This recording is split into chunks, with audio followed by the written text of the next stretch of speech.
Hi guys, in this video I will show you how to check if my PayPal account is verified. What you need to do?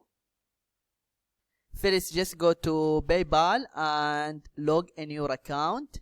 If you are inside PayPal, you can't know if your account is verified or not.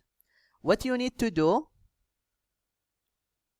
You need to go to this link. I will leave the link in the description below, and when you copy and paste this link, let me open a new tab.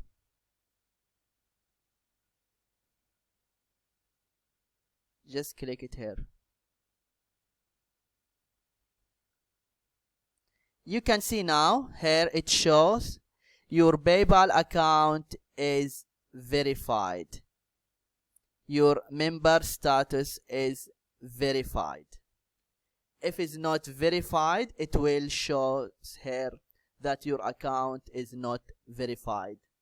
This video is how to check if my PayPal account is verified. I hope this video is helpful, and don't forget to give a like and subscribe to the channel if you are not subscriber yet. Thank you and see you.